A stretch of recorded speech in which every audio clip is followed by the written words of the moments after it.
Fungsi mata itu kan normalnya melihat kan? Melihat ya. Tapi setelah kita beriman, itu Allah menyebutkan imannya dulu, baru kepada fungsi matanya. Buka Quran surah.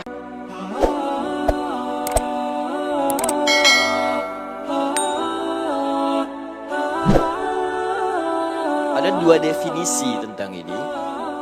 Pertama ada yang menyebutkan Makkiyah itu surah-surah atau ayat yang turun di Mekah.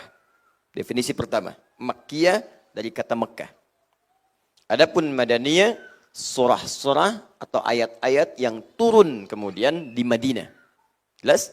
Dari kata Madinah, dari kata Mekah, ditambah ya nisbah, ya yang diikutkan ke nama kotanya. Di Makkah, Makkiyah, yang turun itu kemudian di kota Mekah. Madaniyah yang turun itu di kota Madinah. Ini pengertian pertama. Yang kedua, dan ini yang lebih kuat, saya cenderung pada pendapat yang kedua ini.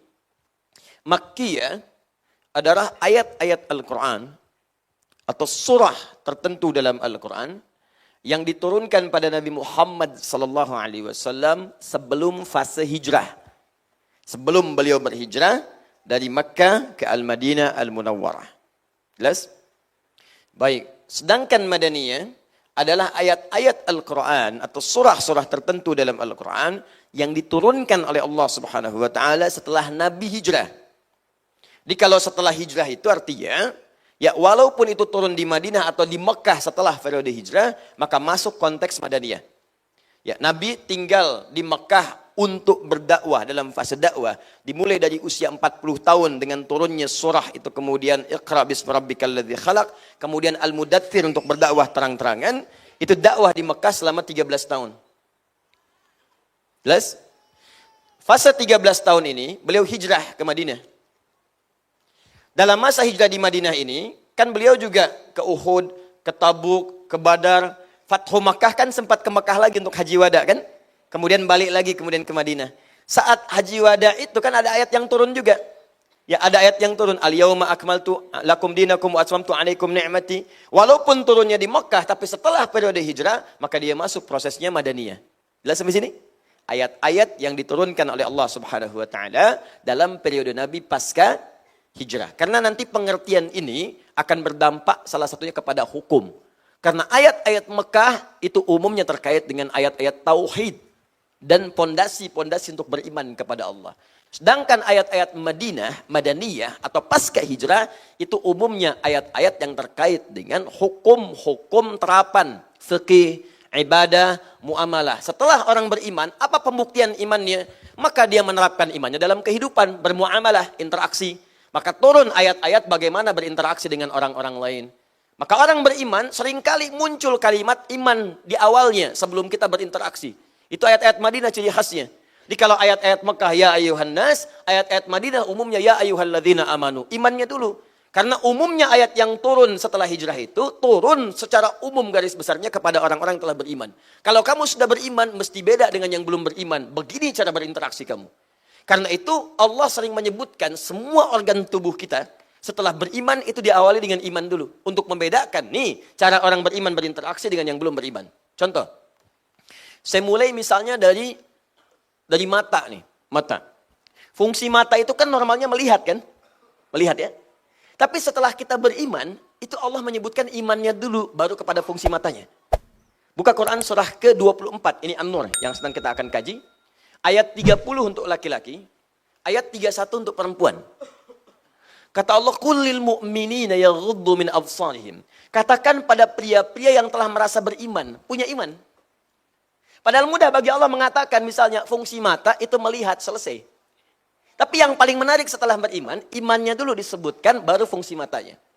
Yaghuddu min absarihim. Kata Allah, matanya itu hanya akan dipakai untuk melihat yang baik-baik. Ghaddul basar itu memalingkan dari yang tidak baik. Kalau yang tidak baiknya dibuang, yang sisa kan cuma baik ya kan? Baik, lawannya tidak baik. Memalingkan yang tidak baik, artinya kita hanya melihat yang baik. Ayat 31-nya untuk perempuan. Ya, wa qul lil mu'minati yaghdudna min absarihinna. Dan katakan pula pada perempuan-perempuan yang telah merasa punya iman. Itu indah sekali. Jadi bukan cuma laki-laki, perempuan juga begitu. Semua sama. Kalau merasa punya iman, yaghdudna min absarihinna. Palingkan dari yang tidak baik. Memalingkan dari yang tidak baik, artinya hanya yang baik saja yang boleh dilihat. Jadi bedanya orang beriman dengan yang belum ada iman dalam jiwanya, itu bedanya imannya akan hadir mendorong pandangan dia untuk melihat yang baik saja. Jadi kalau kita benar-benar beriman kepada Allah, itu pasti iman kita akan menyuruh kita melihat yang baik. Saat kita melihat misalnya, Allah, ada hal yang tidak baik dan tergoda untuk melihatnya, ini menunjukkan ada masalah dalam imannya. Ada persoalan. Entah imannya lemah, atau iman bermasalah, atau imannya memang nggak ada dalam dirinya. Itu poinnya. Makanya coba tunjukkan kepada Allah bahwa kita ini memang beriman. Alhamdulillah. Tunjukkan. Jadi kalau ada tayangan yang tidak baik itu muncul di hadapan kita, itu diantara ujian dari Allah datang kepada kita untuk bisa menguji iman kita itu masih ada apa enggak. Minimal di mata ini, karena mata itu akan dihisab. Jangan sampai mata ini terpisah nanti dalam tubuh kita untuk dihisab oleh Allah Subhanahu wa taala dengan maksiatnya. Kan ada di Quran surah ke-17 ayat 36. Ya, paling kanan agak ke bawah. Wala taqfu ma laysa laka bihi ilmun innas sam'a wal basara wal fuada kullu ulaika kana anhu mas'ula. Jangan cepat mengikuti sesuatu, latah mengikuti sesuatu yang tidak ada dasar pengetahuannya. Di orang muslim beriman itu tidak langsung mengikuti kalau ada sesuatu. Ya ikut yuk. Kemana? Ikut aja pokoknya. Nah kalau ada iman jangan cepat diikuti. Khawatir dibawa ke tempat yang berseberangan dengan hukum Allah. Tanya dulu mau kemana. Jelas ya? Tanya dulu. Inna sam'a, sungguh pendengaran itu, wal basara, penglihatan itu, wal fuada, dan akal, pusat penyaringan informasi. Kullu ulaika kana anhu mas'ula. Satu saat akan ditanya oleh Allah, dipertanggungjawabkan. Karena itu untuk membedakan mata orang beriman dengan yang belum beriman itu, maka mata orang beriman itu dipakai untuk melihat yang baik. Kalau bahasa tajamnya, saat Anda gunakan pandangan pada yang tidak baik, seakan-akan Allah menepikan iman dalam mata Anda itu. Kamu ini beriman enggak? Apa bedanya iman kamu dengan yang belum beriman kalau begitu? Saya turunkan ayat-ayat iman untuk menjaga kualitas kebaikanmu. Kamu pakai pada yang tidak baik. Lantas apa bedanya kamu dengan mereka yang belum beriman? Tuh, itulah ayat Madaniyah, itulah ayat hijrah. Ya, jadi kalau orang sudah hijrah itu jadi baik. Itu cara memahaminya demikian. Kalau periode Mekah banyak yang belum baik karena menguatkan tauhid. Ya, banyak. Baru masuk Islam dulu, kuat dulu, bagus dulu, konsistensi dibangun dulu. Makanya ada yang mengatakan beriman, ketika kemudian tiba peristiwa Isra Mi'raj, ada yang goyah imannya, ada yang ragu-ragu dan sebagainya. Tapi ayat Madaniyah beda karena sudah hijrah. Kalau kita tarik ke konteks sekarang, orang hijrah itu komitmen jadi baik. Tapi kalau sudah hijrah kemudian masih mengerjakan yang belum baik, ada yang salah dalam hijrahnya.